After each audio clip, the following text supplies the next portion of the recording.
எல்லாருக்கும் வணக்கம் மக்களே! எல்லாரும் எப்படி இருக்கீங்க? எல்லாரும் நல்லா இருப்பீங்கன்னு நம்புறேன். நாம இந்த காணொளியில என்ன பார்க்க போறோம் அப்படின்னு பார்த்தீங்க அப்படின்னா, 2026 சட்டப்பேரவைத் தேர்தல் தமிழ்நாட்டில நடக்க போற காரணத்தினால, எந்தெந்த கட்சிகள் எப்படியெல்லாம் வாக்கு சதவீதங்கள் வாங்கியிருக்காங்க, எப்படியெல்லாம் வெற்றி பெற்றிருக்காங்க, வரப்போகும் தேர்தல்கள்ல எப்படியெல்லாம் வெற்றி பெற போறாங்க அப்படிங்கிற ஒரு காணொளி பார்த்துக்கிட்டு இருக்கோம். அந்த வகையில நம்ம இன்னைக்கு பார்க்க போற தொகுதி என்னன்னு பார்த்தீங்க அப்படின்னா, தஞ்சாவூர் மாவட்டத்தில இருக்க தஞ்சாவூர் தொகுதி தான் பார்க்க போறோம். வாங்க நிகழ்ச்சிக்கு போலாம். அதுக்கு முன்னாடி நம்ம சேனல சப்ஸ்கிரைப் பண்ணிக்கோங்க மக்களே. சப்ஸ்கிரைப் பண்ணி நோட்டிஃபிகேஷன் ஆன் பண்ணி வச்சுக்கங்க. தஞ்சாவூர் தொகுதியை பொறுத்தளவுக்கு பார்த்தீங்க அப்படின்னா, சுதந்திரம் பெற்றதற்கு பின் 16 முறை இந்த இடத்துல எலெக்ஷன்கள் நடந்திருக்கு. இந்த 16 முறை எலெக்ஷன்கள்ல பார்த்தீங்க அப்படின்னா, திமுக 1962, 1971, 1977, 1980, 1986, 2001, 2006, 2021ல வெற்றி பெற்றிருக்காங்க. இந்திய தேசிய காங்கிரஸ் 1957, 1967, 1964ல வெற்றி பெற்றிருக்காங்க. அதிமுக 1991லயும் 2011லயும் வெற்றி பெற்றிருக்காங்க அப்படிங்கிறது குறிப்பிடத்தக்கது. இண்டிபெண்டன்ட் கேண்டிடேட் 1952ல இந்த தொகுதியை கைப்பற்றியிருக்காங்க. ஆக மொத்தத்துல பார்த்தீங்க அப்படின்னா, தஞ்சாவூர் தொகுதியில 8 முறை திமுகவும், 4 முறை இந்திய தேசிய காங்கிரஸும், 1 முறை வந்து இண்டிபெண்டன்ட் கேண்டிடேட்டும், 3 முறை வந்து அதிமுகவும் வெற்றி பெற்றிருக்காங்க அப்படிங்கிறது குறிப்பிடத்தக்கது. அடுத்து தஞ்சாவூர் சட்டமன்ற தேர்தல் நிலவரங்கள் பார்த்துடலாம். அந்த வகையில நம்ம 2 சட்டமன்ற தேர்தல் நிலவரங்கள் பார்த்துட்டு இருக்கோம். 2016, 2021. 2016 பொறுத்தமட்டிலும் பார்த்தீங்க அப்படின்னா, இந்த தொகுதி அதாவது டிஸ்குவாலிஃபைட், அதாவது நோ ரிசல்ட் அப்படிங்கிற மாரி இருக்கு. பட் ஆனா இதுல வந்து வாக்குகள் மட்டும் எப்படி இருக்குதுன்னு பார்த்துடலாம்.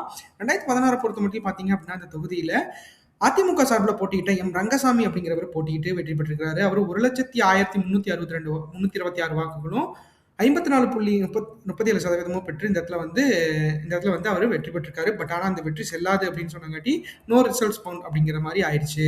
அடுத்தது பார்த்தீங்க அப்படின்னா, டிஎம்கே சார்பில் அஞ்சும் பூபதி அப்படிங்கிறவர் போட்டிட்டு இருக்காரு.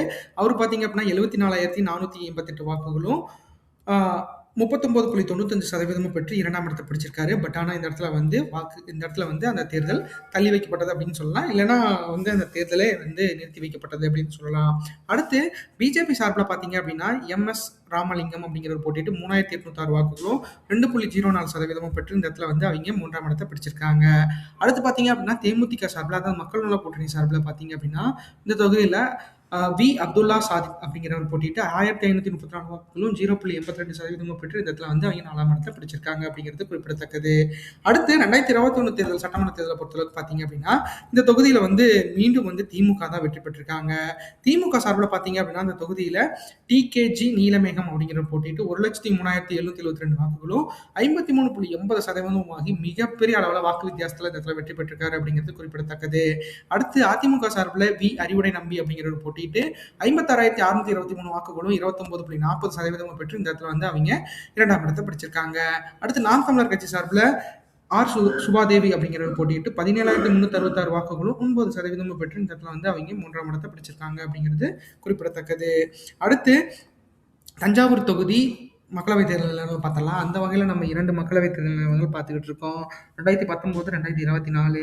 2019 பொறுத்தமட்டில் பார்த்தீங்க அப்படின்னா, இந்த தொகுதி தஞ்சாவூர் மாவட்டத்தோட நாடாளுமன்ற தொகுதியாக வர காரணத்தினால பார்த்தீங்க அப்படின்னா, இந்த தொகுதியில் திமுக வெற்றி பெற்றிருக்காங்க. திமுக சார்பில் பார்த்தீங்க அப்படின்னா, இந்த தொகுதியில் போட்டியிட்ட ஒரு பேர் என்னன்னு பார்த்தீங்க அப்படின்னா, எஸ் பழனிமாணிக்கம் அப்படிங்கிறவர் போட்டியிட்டு இந்த தொகுதியில் வெற்றி பெற்றிருக்காரு. அவர் 1,15,489 வாக்குகளும் 68.22% பெற்று இந்த இடத்துல வந்து அவங்க வெற்றி பெற்றிருக்காங்க அப்படிங்கிறது குறிப்பிடத்தக்கது. அடுத்து அதிமுக சார்பில் பார்த்தீங்க அப்படின்னா, என்டிஏ கூட்டணியில் தமிழ் மாநில காங்கிரஸ் மூப்பனார் கட்சியை சேர்ந்த என்ஆர் நடராஜன் அப்படிங்கிறவர் போட்டியிட்டு 36,219 வாக்குகளும் 21.40% பெற்று இந்த இடத்துல வந்து அவங்க 2ஆம் இடத்தை பிடிச்சிருக்காங்க.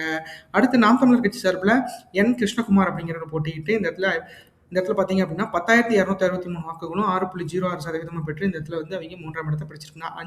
4ஆம் இடத்தை பிடிச்சிருக்காங்க அப்படிங்கிறது குறிப்பிடத்தக்கது.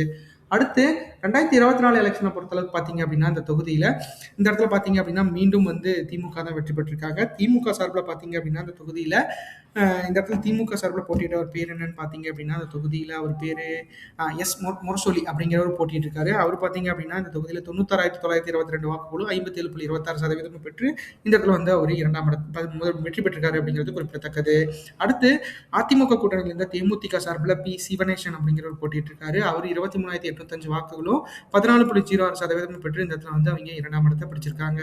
அடுத்து பாரதிய ஜனதா சார்பில் பார்த்தீங்க அப்படின்னா, என்டிஏ கூட்டணியில் பாரதிய ஜனதா போட்டிட்டு இருக்காங்க. அவங்க எம் முருகானந்தம் அப்படிங்கிறவர் போட்டிட்டு இந்த தொகுதியில் 27,384 வாக்குகளும் 16.18% வாங்கி அதிமுகவோட அதிகமான குவான்டிட்டிஸ், அதாவது அதிகமான வாக்குகள் வந்து இந்த இடத்துல வாங்கியிருக்காங்க அப்படிங்கிறது குறிப்பிடத்தக்கது.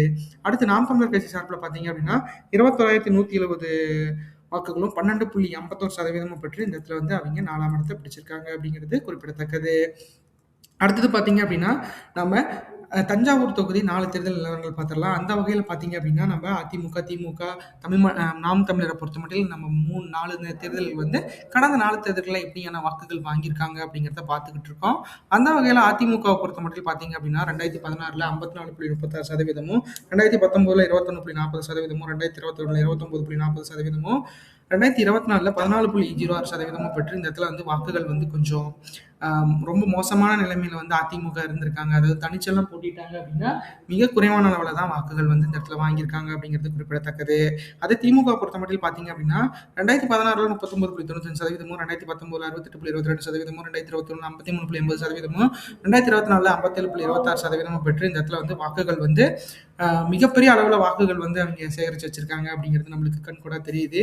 ஏன்னா திமுக பொறுத்தமட்டில் பார்த்தீங்க அப்படின்னா, டெல்டா மாவட்டங்கள்ல மிகப்பெரிய அளவிலான ஒரு ஒரு எப்படின்னா ஆளுமையை வச்சிருக்காங்க அப்படிங்கிறது குறிப்பிடத்தக்கது. அடுத்து நாம் தமிழர் சார்பில் பார்த்தீங்க அப்படின்னா, 2016ல 0.60%, 2019ல 0.6%, 2021ல 9%, 2024ல 12.51% பெற்று இந்த இடத்துல வந்து டபுள் டிஜிட் வாக்குகளை நோக்கி நம்மளுக்கு நாம் தமிழர் போயிட்டு இருக்காங்க அப்படிங்கிறது நம்மளுக்கு கண்கூட தெரியுது. ஸோ அது எந்த வகையில் எப்படி இருக்க போகுது, என்ன பண்ண போறாங்க அப்படிங்கிறத நம்ம பொறுத்திருந்து பார்க்கலாம். அடுத்து பார்த்தீங்க அப்படின்னா, தஞ்சாவூர் தொகுதி வாக்காளர்கள் நிலவரத்தை பற்றி பார்த்துடலாம். அந்த வகையில் பார்த்தீங்க அப்படின்னா, இந்த தொகுதியில் மொத்த வாக்காளர்களாக 2,37,551 பேர் வாக்காளர்களாக பதிவு செய்யப்பட்டிருக்காங்க. அதில் 1,13,307 ஆண்களும், 1,24,228 பெண்களும் இந்த இடத்துல வாக்காளர்களாக பதிவு செய்யப்பட்டிருக்காங்க அப்படிங்கிறது குறிப்பிடத்தக்கது. ஆக மொத்தத்தில் பார்த்தீங்க அப்படின்னா, வாக்காளர்களை பொறுத்தளவுக்கு இந்த இடத்துல பெண்கள் அதிகமாக இருக்காங்க. அடுத்து 3ஆம் பாலினத்தவர்கள் 46 பேர் இந்த இடத்துல வாக்காளர்களாக பதிவு செய்யப்பட்டிருக்காங்க அப்படிங்கிறது குறிப்பிடத்தக்கது. அடுத்து வந்து வாக்காளர்களையே ஏஜ் வைஸ் கேட்டகரின்னு பார்க்குறப்ப பார்த்தீங்க அப்படின்னா, 18 வயசுலேருந்து 34 வயசு வரைக்கும் இருக்கீங்க பார்த்தீங்க அப்படின்னா, 38,298 ஆண்களும், 41,989 பெண்களும் இந்த இடத்துல வாக்காளர்களாக பதிவு செய்யப்பட்டிருக்காங்க. அதே 35 வயசுலேருந்து 54 வயசு வரைக்கும் இருக்க மிடில் ஏஜஸ் பார்த்தீங்க அப்படின்னா, 48,495 ஆண்களும், 53,170 பெண்களும் இந்த இடத்துல வாக்காளர்களாக பதிவு செய்யப்பட்டிருக்காங்க அப்படிங்கிறது குறிப்பிடத்தக்கது. அடுத்து 54 வயசுலேருந்து 65 வயசுக்கு மேலே இருக்கீங்க பார்த்தீங்க அப்படின்னா, 26,514 ஆண்களும், 29,069 பெண்களும் இந்த இடத்துல வாக்காளர்களாக பதிவு செய்யப்பட்டிருக்காங்க அப்படிங்கிறது குறிப்பிடத்தக்கது. ஆக மொத்தத்தில் பார்த்தீங்க அப்படின்னா, யங்ஸ்டர்ஸோட வளர்ச்சி விகிதங்கள் இந்த இடத்துல அதிகமாகவே இருக்கு. அடுத்து தஞ்சாவூர் தொகுதி வாக்குப்பதிவு சதவீதங்கள் கடந்த 8 தேர்தல்கள் எப்படி இருந்துச்சு அப்படிங்கிறத நம்ம பார்த்துக்கலாம். அந்த வகையில் பார்க்குறப்ப பார்த்தீங்க அப்படின்னா, 1989ல 71.40%, 1997ல 61.20%, 1996ல 65.90%, 2001ல 48.90%, 2006ல 66.40%, 2011ல 73.80%, 2016ல வந்து இந்த தொகுதி வந்து நோ ரிசல்ட்ஸ். அதாவது பார்த்தீங்க அப்படின்னா, இந்த இடத்துல வாக்குப்பதிவுகள் வந்து தற்காலிகமாக நிறுத்தப்பட்டது. அதாவது ஒத்திவைக்கப்பட்டதுன்னு கூட சொல்லலாம். 2021ல 69.60% இந்த இதில் வாக்குகள் பதிவாயிருக்கு அப்படிங்கிறது குறிப்பிடத்தக்கது. ஆக மொத்தத்தில் 2026 தேர்தல் வாக்குப்பதிவு எதிர்பார்ப்பு சதவீதத்தை பொறுத்தளவுக்கு 71.70% வாக்குகள் பதிவாகிறதுக்கான வாய்ப்புகள் அதிகமாக இருக்கிறத நம்மளால உறுதியாக சொல்ல முடியும். இதுக்கு மேலே கண்டிப்பாக 100 பண்ணணும் அப்படிங்கிறது இந்த மக்களோட நான் ஒரு கோரிக்கையாக வேண்டிக்கிறேன். கண்டிப்பாக அதை நீங்கள் பண்ணி கொடுப்பீங்க அப்படிங்கிறதுல எந்த ஒரு ஐயமும் இல்லை. பண்ணி கொடுங்க மக்களே, பார்க்கலாம். அடுத்து தஞ்சாவூர் தொகுதி வாக்கு எதிர்பார்ப்பு 2026 பொறுத்த மட்டும் எப்படி இருக்கும் அப்படிங்கிறத பார்த்துடலாம்.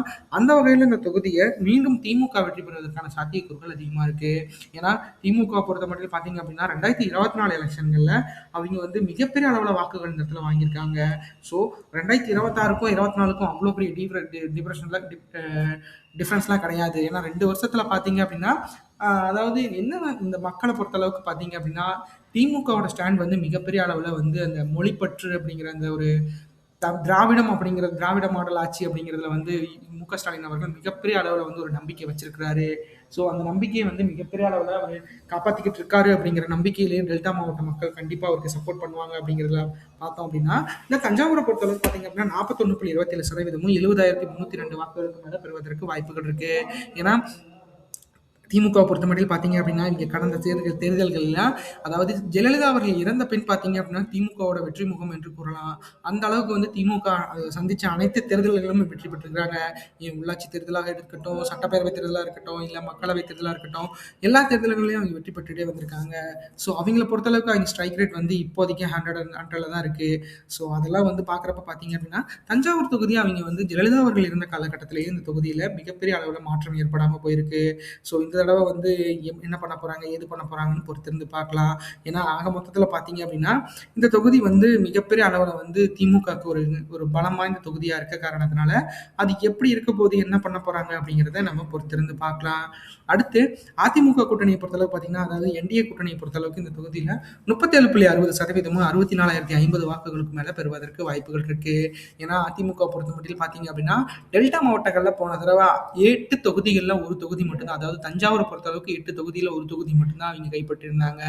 இப்ப அந்த வெற்றியை தேடி தந்த வைத்தியலிங்கம் அவர்களே வந்து திமுகவில் அங்கம் வகித்த காரணத்தினால பார்த்தீங்க அப்படின்னா, தஞ்சாவூர்ல மிகப்பெரிய மாற்றம் வந்து ஏற்படாததுக்கு வாய்ப்புகள் மிகப்பெரிய அளவுல இல்ல. ஏன்னா, அ அதிமுக கூட்டணியை பொறுத்தளவுக்கு பார்த்தீங்க அப்படின்னா, தஞ்சாவூரை பொறுத்தளவுக்கு பாஜகவை மிகப்பெரிய அளவுல நம்பி இருக்கிறாங்க. ஸோ அதிமுகக்கு அந்த இடத்துல வந்து பலங்கள் மிக மிக குறைவா இருக்க காரணத்தினால, அது என்ன எப்படி பண்ணுவோம்? ஏன்னா, அம்மா மக்கள் முன்னேற்ற கழகம் வேற அதிமுகவோட அதாவது என்டிஏ கூட்டணியில இணைந்திருக்காங்க அப்படிங்கிற ஒரு நற்செய்தி இருந்தாலும், இந்த இடத்துல வந்து ஏன்னா அவிங்க ஒன்றிணைந்த காலகட்டத்திலேயே பார்த்தீங்க அப்படின்னா 2024ல அந்த அளவுக்கு வாக்குகள் வந்து சோபிக்க முடியல. ஸோ இந்த தடவையும் அந்த மாரி இருக்கிறதுக்கான வாய்ப்புகளும் அதிகமா இருக்கு. ஏன்னா, ஆட்சி மாற்றத்த பொறுத்த அளவுக்கு பார்த்தீங்க அப்படின்னா, ரொம்ப பெரிய அந்த 2011 அப்ப இருந்த ஒரு டீவியேஷன்ஸ் வந்து திமுகவுக்கு இல்ல. திமுகவ பொறுத்தமட்டில் பார்த்தீங்க அப்படின்னா, அவைங்க 1996ல இருந்து 2001 வரைக்கும் எப்படி ஒரு காலகட்டத்தில ஆட்சி நடத்துனாங்களோ, அதோட 2.0 அப்படிங்கிற மாரி கூட சொல்லலாம். ஸோ அந்த வகையில பார்க்குறப்ப பார்த்தீங்க அப்படின்னா, 2001 தேர்தல்ல மிகப்பெரிய அளவுல வந்து ஜெயலலிதா அவர்கள் கூட்டணி வைத்து வெற்றி பெற்றாங்க. ஸோ இந்த தடவ வந்து இபிஎஸ் அவர்களும் மிகப்பெரிய அளவுல ஒரு வியூகம் அமைச்சிருக்கிறாரு. ஸோ அந்த வியூகத்த பொறுத்த அளவுக்கு பார்த்தீங்க அப்படின்னா, மதவாத அரசியல் அப்படிங்கிறத ஒரு முன்னிருந்து வந்து மு.க. ஸ்டாலின் அவர்கள் பேசிட்டு இருக்க காரணத்தினால, அது வந்து எந்த அளவுக்கு சோபிக்கும். ஏன்னா, பாஜகவோட அவிங்க இருக்கிறதே மிகப்பெரிய அளவுல ஒரு டிராபேக்கா தமிழ்நாட்டுல கருதிட்டு இருக்காங்க. ஏன்னா, பாஜகவ பொறுத்தமட்டில் பார்த்தீங்க அப்படின்னா, அண்ணாமலை அவர்கள் வருகைக்கு பின் மிகப்பெரிய அளவுல வெற்றி வித்தியாசங்கள் அதிகரிச்சுட்டு இருந்தாலும், வெற்றிங்கிறது மிகப்பெரிய அளவுல இல்லாம தான் இருக்கு. ஸோ நயினார் நாகேந்திரன் அவர்கள் வந்ததுக்கு அப்புறம் கூட அப்படிதான் இருக்கு அப்படிங்கிறத நம்ம தெரிஞ்சுக்கலாம். ஸோ 2024 தேர்தல பொறுத்தளவுக்கு பார்த்தீங்க அப்படின்னா, ஒரு ஒரு சின்ன கான்வர்சேஷனால மிகப்பெரிய அளவுல அந்த கூட்டணிகள் பிளவுபட்டது. ஸோ அந்த தேர்தல்ல மட்டும் ஒன்றிணைந்திருந்தாங்க அப்படின்னா, மிகப்பெரிய அளவுல ஒரு டேட்டா வந்து கண்டிப்பா வந்து நம்மளுக்கு கிடைச்சிருக்கும்.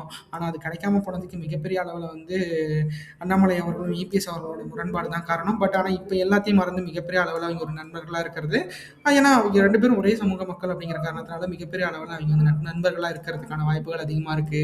ஸோ அதை எப்படி ஏற்படுத்தியிருக்காங்க அப்படிங்கிறத நம்ம பொறுத்திருந்து பார்க்கலாம். அடுத்து நாம் தமிழரை பொறுத்தமட்டில் பார்த்தீங்க அப்படின்னா 8.26% 14,071 வாக்குகளும் வாங்குறதுக்கு வாய்ப்புகள் இருக்கு. ஏன்னா, நாம் தமிழரை பொறுத்தமட்டில் பார்த்தீங்க அப்படின்னா, தமிழக வெற்றி கழகத்தோட வருகையால மிகப்பெரிய அளவுல சஃபர் ஆயிருக்காங்க. ஸோ அந்த வகையில ஏன்னா சஃபர் மீன்ஸ் அவங்களுக்கு நேரடியான தாக்குதலோ, இல்ல விர்ச்சுவலோ வாக்குகளோ அந்த மாரிலாம் இல்லாம, ஒரு ஏன்னா இவங்கள்ட்ட இருக்கிற வாக்குகள வந்து டிவிக்கு அழகா தூக்குறதுக்கான வாய்ப்புகள் இருக்கு. அதனால தான் போன தடவ 12% வாக்குகள் கூட வாங்கியிருக்காங்க. ஸோ இந்த தடவ வந்து அத டிவிகே பக்கம் திருப்புற காரணத்தினால ஒரு 4% ஏன்னா இந்த தடவை சீமான் அவர்கள் வந்து போன தடவை 8 ஆவரேஜ் வாங்கியிருந்தார் அப்படின்னா, இந்த தடவை 13 to 15 வாங்கியிருக்கிறதுக்கான வாய்ப்புகள் அதிகமா இருந்திருக்கும். பட் ஆனா பார்த்தீங்க அப்படின்னா, விஜய் அவர்கள் வருகையால அது வந்து விஜய் அவர்களுக்கு ஓட்டா கன்வெர்ட் ஆகிற காரணத்தினாலயும் மிகப்பெரிய அளவுல வந்து நாம் தமிழருக்கு பெரிய நெருக்கடியாக இருக்கிறதுன்னு நம்ம உறுதியா சொல்ல முடியும். அது எந்த வகையில எப்படி இருக்க போகுது அப்படிங்கிறத பொறுத்து இருந்து பார்க்கலாம். அடுத்து தமிழகத்துக்கு புது உறவா வந்திருக்க தமிழக வெற்றி கழகத்தோட நிலையை பொறுத்தளவுக்கு 12.65% 21,549 வாக்குகளும் பெறுவதற்கு வாய்ப்புகள் இருக்கு. ஏன்னா, தமிழக வெற்றி கழகத்தை பொறுத்தளவுக்கு பார்த்தீங்க அப்படின்னா, இப்பதான் வந்து அவங்களோட கூட்டணிகளை மிகப்பெரிய அளவில் பில்ட் பண்ணிட்டு இருக்காங்க. அவங்கள பொறுத்தளவுக்கு பார்த்தீங்க அப்படின்னா, தன்னோட கூட்டணிக்கு வரும் கட்சிகளுக்கு மிகப்பெரிய அளவில் அங்கீகாரம் கொடுக்கப்படும் அப்படிங்கிறத ஏன் விஜய் அவர்களோட அப்பாவான எஸ். சந்திரசேகர் அவர்கள் கூட கூறியிருந்தாங்க. ஸோ அதையெல்லாம் வந்து மிகப்பெரிய அளவில் வந்து ஒரு எப்படி சொல்றது? அது வந்து எங்களுக்கு அவர் ஒரு சொன்ன வேர்டுக்கு வந்து காங்கிரஸ் தலைமை வந்து மிகப்பெரிய அளவுல ஒரு தக் லைஃப் மாரி ஒரு ஆன்சர் சொல்லியிருந்தாங்க. ஸோ அந்த வகையில பார்க்குறப்ப அவங்க கூட்டணி கட்சிகளோட இணைந்து செயல்படுவாங்கிறது மிக மிக அரிதான விஷயமா கருதப்படுற காரணத்தினால, கண்டிப்பா வந்து அவங்க கூட்டணிகளோட செயல்பட மாட்டாங்க அப்படிங்கிறது தான் நம்மளுக்கு உறுதியா தெரியுது. ஸோ அந்த வகையில பார்க்குறப்போ 12.65% வந்து விஜய் அவர்கள் அப்படிங்கிற அந்த ஒரு பேருக்காகவே கிடைக்கிறதுக்கான வாய்ப்புகளும், சாத்தியக்கூறுகளும் அதிகமா இருக்கு. அது எந்த அளவுக்கு எப்படி இருக்க போகுது, என்ன பண்ண போறாங்க அப்படிங்கிறத நம்ம பொறுத்திருந்து பார்க்கலாம். ஆக மொத்தத்துல பார்த்தீங்க அப்படின்னா, அந்த தொகுதியை பொறுத்தளவுக்கு ம் அவங்களுக்கு ஒரு 12% வாக்குகள் கிடைக்கிறதுக்கான வாய்ப்புகள் தான் இருக்கு. ஸோ அது எந்த அளவுக்கு எப்படி பண்ண போறாரு, ஏது பண்ண போறாரு அப்படிங்கிறத நம்ம பொறுத்திருந்து பார்க்கலாம். அந்த வகையில இந்த தொகுதியில 12.5% வாய்ப்புகள் வந்து இருக்கிறத நம்மளால உறுதியா சொல்ல முடியுது. அடுத்து 2026 தேர்தல் வாக்குப்பதிவு எதிர்பார்ப்பு சதவீதத்துக்கு அப்புறம் பார்த்தீங்க அப்படின்னா, தமிழ்நாடு தேர்தல் கூட்டணி எதிர்பார்ப்பு 2026ல இப்படியெல்லாம் அமைஞ்சா மேல்கூறிய வாக்குகள் கிடைக்கிறதுக்கான வாய்ப்புகள் நம்மளுக்கு சுலபமா தெரியும். அந்த வகையில பார்த்தீங்க அப்படின்னா, அந்த தொகுதியில அதிமுக கூட்டணி பொறுத்தளவுக்கு பாஜக, பாமக, அம்மா மக்கள் முன்னேற்ற கழகம், தமிழ் மாநில காங்கிரஸ் எல்லாம் இணைந்தாங்க அப்படின்னா 37.60% வாக்குகள் வாங்குறதுக்கு வாய்ப்புகள் இருக்கு. ஏன்னா அவங்கள பொறுத்தளவுக்கு பார்த்தீங்க அப்படின்னா கூட்டணி கட்சிகள்ங்கிறது மிகப்பெரிய அளவில் என்டிஏ கூட்டணி மிகப்பெரிய அளவில் ஸ்ட்ராங்காக பண்ணிட்டு போயிட்டாங்க. ஸோ அந்த வகையில் பார்க்குறப்ப பார்த்தீங்க அப்படின்னா அது எந்த அளவுக்கு எப்படி, ஏன்னா அவங்கள பொறுத்தளவுக்கு கூட்டணிகள் ஃபைனலைஸ் ஆகி தொகுதிகள் கூட உடன்பாடு ஏற்பட்டுருச்சு அப்படின்னு சொல்லியிருக்காங்க. ஸோ அதை ஏன்னா அவங்களோட மிகப்பெரிய அளவில் வந்து அவங்க நம்பிக்கிட்டு இருக்க ஒரே ஒரு விஷயம் பார்த்தீங்க அப்படின்னா இந்த டெல்டா மாவட்டங்களில் இபிஎஸ் அவர்களுக்கும் அம்மா மக்கள் முன்னேற்ற கழக அவர்களுக்கும் மிகப்பெரிய அளவில் வந்து வாய்ப்புகள் இந்த தடவை மலருமா அப்படிங்கிறத நம்ம பொறுத்திருந்து பார்க்கலாம். அடுத்து திமுக கூட்டணி பொறுத்தளவுக்கு பார்த்தீங்க அப்படின்னா இந்த தேசிய காங்கிரஸ், சிபிஐ, சிபிஎம், விடுதலை சிறுத்தைகள் கட்சி, மக்கள் நீதி மய்யம், மதிமுக போன்ற கட்சிகள்லாம் அவங்களோட கூட்டணிகள் இருக்க காரணத்தினால 41.27% வந்து திமுக என்ற வந்து ஒரு பேருக்கே கிடைக்கிறதுக்கான வாய்ப்புகள் அதிகமாக இருக்கு. தஞ்சாவூரை பொறுத்தவரைக்கும் பார்த்தீங்க அப்படின்னா திமுகவுக்கு மிகப்பெரிய அளவில் வாக்கு வங்கி இருக்கிறத நம்ம கடந்த தேர்தல்களில் நம்ம வந்து ஒரு அனலைஸில் பார்த்தோம். ஸோ அது இந்த தடவையும் கண்டிப்பாக வந்து அவ்வளோதான் இருக்கும் அப்படிங்கிறதுல எந்த ஒரு ஐயமும் இல்லை. ஸோ அந்த அளவுக்கு பார்த்தீங்க அப்படின்னா அவங்களோட வாக்கு வங்கி இந்த இடத்துல மிகப்பெரிய அளவில் ஒரு ஒரு எப்படி சொல்றது, ஒரு ஜெயிண்ட் மாதிரி இருக்கு. ஸோ அதெல்லாம் வச்சு பார்க்குறப்ப பார்த்தீங்க அப்படின்னா அந்த தொகுதி மிகப்பெரிய அளவில் அவங்களுக்கு சப்போர்ட்டாக இருக்கும் அப்படிங்கிறதுல எந்த ஒரு ஐயமும் இல்லை. பார்க்கலாம் அது என்ன எப்படி நடக்க போகுது, என்ன பண்ண போறாங்க அப்படின்ட்டு. அடுத்து நாம் தமிழரை பொறுத்த மட்டும் பார்த்தீங்க அப்படின்னா 8.26% வாக்குகள் வந்து தனிச்சு போட்டிட்டா வாங்குறதுக்கு வாய்ப்புகள் இருக்கு. ஏன்னா நாம் தமிழரை பொறுத்த மட்டும் பார்த்தீங்க அப்படின்னா அந்த தொகுதியில் அவங்க கடந்த தேர்தல்களில் டபுள் டிஜிட் வாக்குகளை நோக்கி நகர்ந்தாலும் இந்த தடவை இன்னமும் வந்து தமிழக வெற்றி கழகத்தின் வருகையால் மிகப்பெரிய அளவில், ஏன்னா சீமான் அவர்கள் அந்த தொகுதியில் வாக்குகளில் பாதிக்கப்பட போறாரு. ஸோ அது எந்த அளவுக்கு எப்படி இருக்க போகுது, ஏன்னா கூட்டணிகளோட இணைந்து செயல்பட மாட்டேன் அப்படிங்கிறது வந்து அவர் உறுதியாக தெரிவிச்சிட்டு இருக்க காரணத்தினால அது எப்படி நடக்க போகுது, என்ன பண்ண போறாங்க அப்படிங்கிறத பொறுத்திருந்து பார்க்கலாம்.